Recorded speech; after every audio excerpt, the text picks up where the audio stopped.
네, 계속해서 정치권 소식 살펴보겠습니다. 고성국 박사, 최창렬 용인대 교수 나와 계십니다. 안녕하십니까? 안녕하세요. 반갑습니다. 자, 청와대가요, 공개적으로 사의를 표명한 탁현민 행정관에게 이 첫눈이 오면 놓아주겠다. 눈 안 오면 큰일 날 것 같다. 뭐 이런 생각까지 드는데, 자, 탁 행정관 당분간 청와대에서 좀 일할 것 같습니다. 관측이 뭐 엇갈리고 있지만 좀 잔류를 하지 않겠느냐라는 관측이 좀 더 높은 것 같습니다. 예. 탁 행정관이 최근 자신의 SNS에 이제는 좀 맞지도 않는 옷을 너무 오랫동안 입었기 때문에 이제 나갈 때가 된 것 같다라고 이제 어떤 자신의 사직을 요청하는 이런 내용의 글을 올렸습니다. 그동안에 여러 차례 얘기를 했는데 그 부분은 아직 인간적인 정리 때문에 정리를 못하고 있는 것 같기 때문에 공개적으로 의사를 밝힌다라고 하면서 그런 얘기를 썼는데 이제 그것에 대해서 이제 임종석 청와대 비서실장이 가을에 남북 정상회담도 있고 하니까 그때까지만 좀 일을 더 해달라. 첫눈이 오면은 놓아주겠다. 이런 의사를 밝혔다라고 이제 김의겸 청와대 대변인이 공개를 하면서 그러면 또 뭐 공개적인 사직까지 밝혔는데 또 비서실장이 그렇게 얘기를 하니까 그렇다면 또 떠날 수가 있겠느냐 해서 여러 가지 관측이 지금 나오고 있습니다. 예, 청와대가 임종석 비서실장 이 탁 행정관 사의를 만류했다는 사실을 공개한 것도 사실은 굉장히 이례적인 상황이 아닌가 싶은데, 자, 행정관이 사의하겠습니다 이렇게 공개적으로 얘기했고 비서실장이 말리고 우리 대한민국 건국 이래 이런 일이 있었나요? 제 기억에는 전혀 없었던 걸로 보이는데요.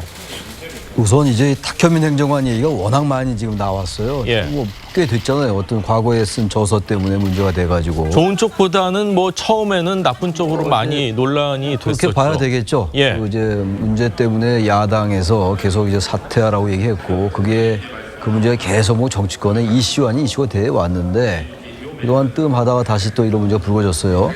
남북 정상회담이 이제 가을에 있을 예정이잖아요.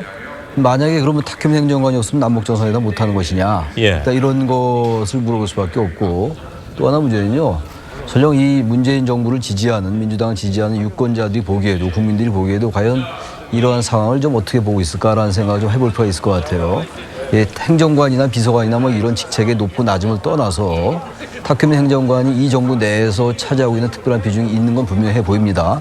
국내외 여러 가지 정치 행사라든지 그동안 있었던 크고 작은 여러 가지 국제 행사, 남북회담 이런 부분들에서 탁월한 능력을 발휘했다는 게 뭐 다 인지되어 있는 사실이고 아마 그런 부분 때문에 지금 청와대는 상당히 이제 아쉬움을 느끼고 있는 것 같은데요. 일단 이런 부분들은요. 모든 게 과하면 부족하면 못합니다.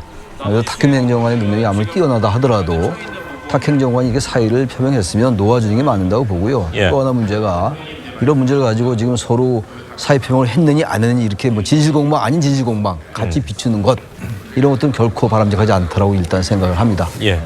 뭐 야당에선 뭐 셀프 심파극이다 뭐 이런 얘기까지 나오고 있습니다. 말씀하신 대로 이 청와대 행정관의 거취가 이렇게 논란이 됐던 것은 저도 처음 봅니다.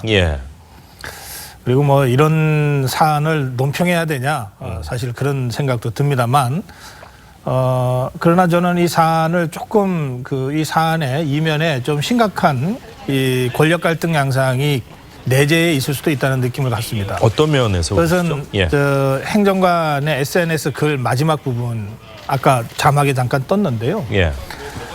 조용히 마무리하려고 그랬지만 그럴 수 없는 사정이 있었다 이렇게 돼 있거든요.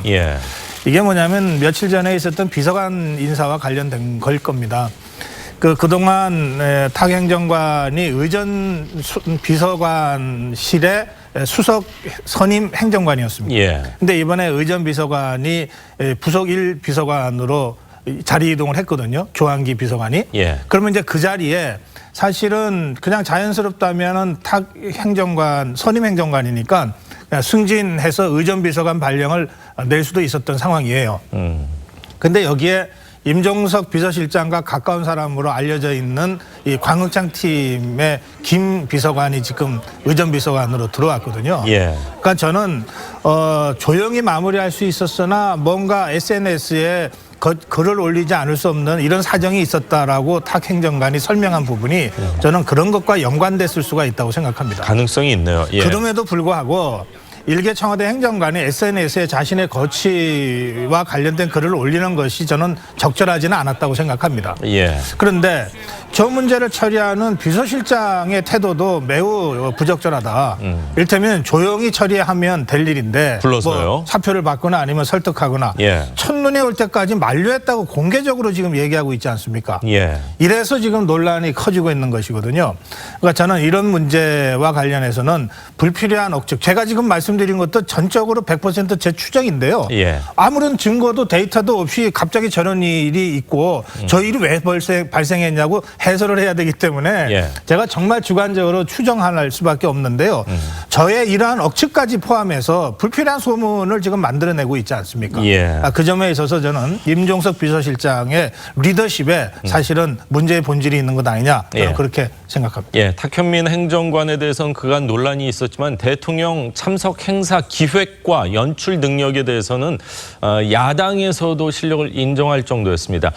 홍준표 전 대표도요, 탁 행정관을 언급하면서 다소 뭐 시기하는 듯한 이런 발언까지 했었는데 한번 들어보시죠. 어느 행사장 가보세요. 탁현민인가 그 사람은 진짜 대한민국에서 쇼 연출하는 데는 그래 대단한 사람이 없어요. 어쩌다가 행사장 가보면 그렇게 기가 막히게 쇼 연출. 쇼는 기가 막히게 한다. 그건 좀 배워야 되겠다. 네, 쇼는 기가 막히게 한다. 이게 뭐 약간 비꼬는 듯한 의미도 있겠지만 사실은 굉장한 칭찬일 수도 있는데요. 탁 행정관, 지난 1년 동안 연출한 행사마다 사실은 굉장한 화제가 많이 됐습니다. 그렇습니다. 뭐 본인 자체가 공연기획 연출가이기도 했고, 예. 지난해 7월 19일이죠. 그 국정과제 보고 대회 같은 경우에도 이른바 이제 노타이의 무선 마이크 사용하면서 거의 이제 스티브 잡스가 프리젠테이션 하는 식으로 예. 그렇게 이제 보고 대회를 진행을 해서 대통령이 직접 내용도 좋았지만 참 그 전달하는 방식 자체도 상당히 좋았다. 이렇게 이제 평가를 할 정도로 칭찬을 받았고 그 이후에도 이어졌던 뭐 기업 총수들과의 호프 미팅이라든지 예. 또 문재인 케어 관련된 정책을 뭐 병원에서 이렇게 발표하는 그런 형식을 취한다든지 또 5.18 기념식에서 유가족을 따뜻하게 이렇게 안는 그런 모습을 또 연출한다라든지 그리고 지난 북미 정상회담 때에도 그 현송월 북측 단장과 함께 여러 가지 공연이라든지 만찬 이런 준비 같은 것들을 잘 해냈지 않습니까? 그리고 이른바 도보다리 산책이라든지 그 기념 식수 등등을 또 탁 행정관이 연출한 것으로 알려지면서 역시 이제 문재인 정부에서의 어떤 소통 문제 이런 부분에서 탁 행정관의 역할이 계속 주목을 받아왔던 것이 사실입니다. 예. 자, 한 명의 뭐 연출 뭐 스타가 탄생을 하면요. 사실은 다른 스태프들, 뒤에서 묵묵히 일하는 노고를 하고 있는 스태프들은 저거 사실은 내가 많은 아이디어를 냈는데 아쉬움도 남는 것도 사실인데 자, 탁현민 행정관 첫눈이 올 때까지 계속 일하게 될지 그것도 한번 지켜보도록 하겠습니다. 자, 이번에는 민주당 여당으로 좀 가보겠습니다. 무소속으로 활동하고 있는 이용호, 송금주, 강길부 세 의원 민주당 입당을 고려하고 있다는 보도가 나왔습니다. 그렇습니다. 이용호, 손금주 의원 두 명은 원래 국민의당 소속으로 있다가 바른정당과 합당해서 바른미래당이 출범한 그 과정에서 이제 당을 나와서 무소속으로 있었죠. 예. 그리고 강길부 의원은 홍준표 전 대표와 갈등을 빚으면서 당을 탈당해서 무소속으로 있었는데 이 세 명이 민주당으로의 입당을 지금 타진을 하고 있다라는 보도가 나오고 있습니다. 강길부 의원은 민주당으로 직접 당을 이제 옮기는 문제를 타진을 한 것으로 알려져 있고 송금주 의원도 지역구에서는 민주당으로 가기를 원한다 이런 얘기를 하고 있기 때문에 세 명의 무소속 의원들이 적극적으로 좀 민주당 입장을 추진을 하고 있는 것으로 보이고 민주당에서 과연 이들을 어떻게 할 것이냐, 받아들일 것이냐, 어떻게 할 것이냐에 대해서 좀 관심이 모아지고 있는 상황입니다. 예, 민주당이 뭐 전당대회를 앞두고 있는 시기라 무소속 이 세 명의 의원들 입당 문제는 아마 차기 지도부에 넘길 듯한데요. 여소야대 국면에서 한석이 아쉬운 상황이긴 하지만 당내 반발 그리고 총선이 뭐 먼 것 같지만 1년 10개월, 1년 이제 9개월 남았는데 지금 그 지역의 뭐 당협위원장들 내지는 다른 위원장들 입장에서는 상당히 반발할 수밖에 없는 그런 상황 아닐까요? 고 박사님 네. 어떻게 보시는지요? 뭐 그렇습니다. 아까 이제 앵커께서 더불어민주당 한석이 아쉬운 상황이긴 하지만 그렇습니다. 그러니까 사실 민주당 입장에서는 이번에 재보궐선거에서 상당한 성과를 거뒀다 하더라도 과반에는 아직 턱없이 모자라니까 뭐 한석이 아쉽다 이렇게 평가할 수도 있지만 그러나 저 뭐 세 사람 국회의원한테는 안 된 얘기지만 더 아쉬운 쪽은 저 국회의원들인 것 같습니다. 그래서 사실은 더불어민주당에서 아쉽기로 따지면 원구성 때 뭘 3명이라도 더 영입을 해야 되겠죠. 그렇게 따지면. 그러나 지금 늦추고 있지 않습니까? 그리고 저 늦춤이 일시적인 당내 반발을 무마하기 위해서 잠깐만 기다려주세요. 이렇게 한 2달 늦추는 것일 수도 있지만 사실은 이 민주당 행이 좌절될 수도 있습니다. 그 민주당 내부의 분위기가 어떻게 결정되는가에 따라서는요. 그런데 저 3명이 중요한 게 아니라 저 3명이 맞으면 이제 시작일 수 있다고도 생각할 수 있습니다. 이를테면은 민주평화당에서도 민주당과의 뭐 합당까지는 아니더라도 개별적인 연대라든지 뭐 연정 같은 얘기들은 어쨌든 심각하게 지금 검토하고 있는 상황이니까요. 자, 그렇게 된다면 저는 더불어민주당이 지난번에 그 6.13 선거 직후에 나왔던 그런 계산법 있지 않습니까? 최대한 어쨌든 150석을 한번 만들어 본다고 하는 이런 계산법까지를 구체적으로 고민하게 될 텐데 저는 그렇게 안 했으면 좋겠다. 그거 자칫하면 소탐대실이 될 수도 있다. 구체적으로 몇 명을 자기 당 안에 의석수를 채우는 건가가 중요한 게 아니라 높은 국민적 지지를 어떻게 전국 운영의 동력으로 잘 쓸 거냐가 고민의 포인트여야 되는데 자칫 머릿수 세기 시작하다 보면은 국민은 오히려 그런 인위적 어떤 정계 개편에 대해서 부정적일 수 있거든요. 그래서 국민의 지지를 얻고 의석수를 몇 개 얻는 것 이런 결과가 될 수도 있기 때문에 그건 소탐대실이 될 수 있어서 일단 타이밍 늦춘 거는 저는 민주당 지도부가 잘했다고 보고요.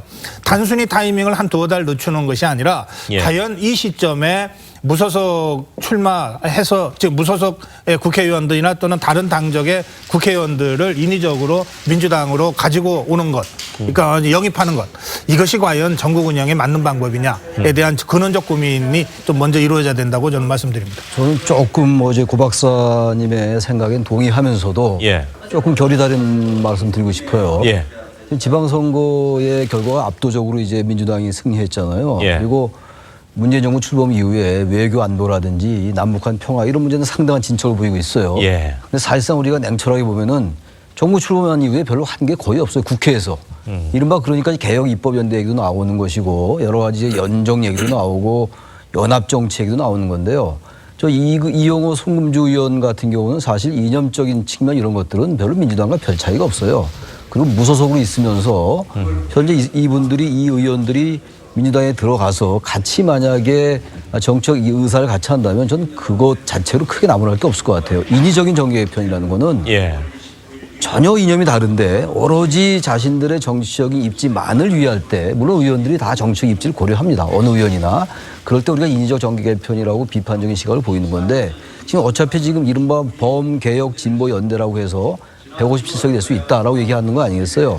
어차피 뭐 지금 5분의 3 어떤 쟁점 법안 통과는 어차피 부족해요. 180석까지는 부족합니다만 그러면서 볼 때 3명을 너무 인위적으로 끌어들인다면 문제가 되지만 본인들이 만약에 그런 의사를 밝힌다면은 당내 의사가 정리된다면 입당할 수 있다고 보는 것이고 일단 정치라는 게 아주 전혀 도외시대전 정치가 아니라면요 입당하고 탈당할 수 있어요. 그런 게 우리 정치에서 일반화되어 있고 그러한 것들을 우리는 일반적으로 연합정치라고 얘기하는 거고 그래서 차라리 개혁 연대로만 가지 않고 입당을 차라리 해가지고 이렇게 한다면 저는 굳이 만약에 새 의원이 입당한다 하더라도 이것을 마냥 부정적으로 볼 필요는 없다 생각합니다. 그렇군요. 자, 지금 뭐 20대 국회의원들의 임기가 50% 넘게 지났지 않습니까? 근데 오늘 조간신문 보면 아무것도 안 하는 국회, 경제는 죽을 지경. 이게 헤드라인이더라고요. 사실 이런 거를 국민들이 다 일일이 꼼꼼히 우리 지역 국회의원들이 나라를 위해서 국회가 돌아가는 데 있어서 어느 정도 열심히 일하느냐 해서 21대 국회 때는 정말 일 안 하는 국회가 아니라 좀 일하는 국회로 만들어야 되지 않을까 이런 생각도 듭니다. 자, 전당대회 얘기도 잠시 해보겠습니다. 뭐 친문 후보 단일화 움직임 뭐 본격화되고 있는 것 같은데요. 김부겸 장관 개각 때까지 장관직 전념하겠다. 일정 부분 조금 전당대와는 거리를 두는 것 같습니다. 네, 그렇습니다. 김 장관이 자신의 SNS에 글을 올려서 개각 때까지는 장관직에 전념하겠다라고 밝혔고요. 대통령의 하명이 있으면 전당대회에 출마할 것처럼 그렇게 비친 부분에 대해서는 그건 자신의 잘못이다. 이렇게 얘기를 했습니다. 민주당 전당대회에서는 이제 이해찬 의원, 7선의 이해찬 의원의 출마 여부가 지금 상당히 관심을 끌고 있는 가운데 친문 진영에서는 전해철, 최재성 의원 등이 이른바 단일화를 모색하는 움직임을 보이고 있습니다. 이에 대해서 박범계 의원이라든지 송영길 의원 등에서는 이러한 부분들은 이 반혁신으로 당원의 결정권을 침해하는 거다. 단일화는 과거의 낡은 방식이다. 예. 이렇게 또 비판을 하고 있기 때문에 이 단일화 문제가 이른바 친문 단일화 문제 자체가 또 전당대회를 앞두고 지금 하나의 이슈로 또 떠오르고 있습니다. 네, 이번 지방선거를 통해서 느낀 것 가운데 하나가 단일화가 얼마나 어렵다는 거를 몸소 체험을 했는데 과연 친문 단일화 어떻게 이루어질지도 한번 지켜보도록 하겠습니다. 자, 이번에는요. 혁신 비대위 출범 준비 중인 한국당으로 가보겠습니다. 비대위원장 후보로요. 정말 상당히 파격적인 이름들이 거론되고 있는데요. 어떤 이름이 나오고 있는지 직접 한번 들어보시죠. 그런 분이 제대로 된 과거의 프레임을 우리가 좀 바꿀 수 있다. 이런 좀 진지한 성찰의 결과로서 재판관 전원의 일치된 의견으로 주문을 선고합니다. 주문, 피청구인 대통령 박근혜를 파면한다. 네, 정말 뭐 수락을 할지 안 할지는 모르겠지만 정말 정말 파격적인 인사들의 이름이 나오고 있습니다. 현실적으로 그래도 가장 유력한 사람은 김병준 교수 아니겠냐 이런 얘기가 나오고 있는데 이정미 전 헌재 소장 대행이었죠. 네. 이런 분을 모시고 온다면은 상당히 파급력은 있을 것 같다 이런 생각 드는데 현실성은 어느 정도로 보시는지요? 다른 사람이 얘기했으면 예. 그냥 한번 해보는 얘기겠거니 하겠지만 김성은 의원은 지금 비대위원회 준비위원회 위원이거든요. 예. 그래서 저 발언을 그냥 넘기기 어려울 거예요. 그러나 저는 지금 한국당이 혁신과 통합의 두 가지 과제를 같이 안고 있는데 예. 지금 이런 상황에서 이 두 가지 과제를 성공적으로 이루어내는데 이른바 파격 인사, 깜짝 인사의 이 보여주기식 이 등장으로 그 두 가지 과제를 안정적으로 또 힘있게 추진할 수 있겠는가. 예. 자칫 잘못하면 정말 불필요한 분란만 일으킬 수도 있다. 저는 이정미 전 대행에 대해서 뭐 그분에 대해서 평가하자는 것이 아니라 그 박근혜 전 대통령을 탄핵한 당시에 권한대행인데 헌법재판소장으로서 탄핵을 그렇죠. 했는데 예. 그래서 주문을 읽었는데 그 장면을 모두가 다 기억하고 있고 특히 보수 국민들이 다 기억하고 있는데 예. 저런 인물이 한국당의 깜짝 인사로서 비대위원장 후보로 거론되는 것 자체가 심각한 논란과 후유증을 낳게 될 것이다. 그 예. 점에서는 저는 사려 깊지 못했다. 준비위원회가 그렇게만 말씀드리겠습니다. 저도 예. 뭐 그 의견은 적극 공감을 해요. 예. 이정미 재판관 그때 탄핵 재판관입니다만 헌재에 지금 이 이정미 재판관 전 재판관 얘기가 나온다는 자체가 예. 맞지 않고요. 어찌 보면 이정미 전 재판관에 대한 결례일 수도 있어요. 저는 일단 그렇게 보고 좀 다른 말씀 잠깐 드리면 지금 한국당이 중요한 건 비대위원장을 누굴 모셔오는 것도 물론 중요합니다만 예. 보다 중요한 거는 왜 선거의 대패느냐에 대한 공개적이고 집단적이고 명시적인 토론이 아직도 없어요. 이 선거의 대패는요. 탄핵의 연장에서 이루어진 선거입니다.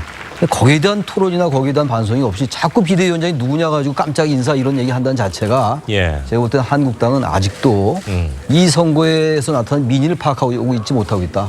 저는 그래서 해산하는 게 맞다 차라리. 해산한 다음에 예. 그런 다음에 뿔뿔이 흩어진 다음에 그때 무엇을 모색하는 게 맞지. 저걸 지금 비대위원회도 아니고 비대위 준비위원회 가지고 저러고 있는 거 아니겠어요 지금. 예. 선거 끝난 지가 무슨 언제입니까? 13일 날인데. 저는 그래서 한국당은 여전히 이 선거의 의미 또는 자신들의 어떤 현재의 한국 정책 위상 이런 것도 파악하지 못하고 있기 때문에 저런 얘기는 백약이 무효다. 저는 이렇게 생각합니다. 비대위원장이 예를 들어서 뭐 2021대 총선까지 공천권을 갖게 된다면 그래도 역시 아래서 막 흔드는 사람들은 많이 있을 가능성이 있겠죠. 그렇게 되면은 예. 비대위가 한 20개월, 예. 18개월 활동해야 된다는 뜻인데요. 그렇죠. 그걸 어떻게 비상대책위원회라고 합니까? 예. 그건 정상지도부가 해야 될 일이죠. 예. 자, 오늘 세 분 말씀은 여기까지 듣겠습니다. 감사합니다. 고맙습니다. 감사합니다.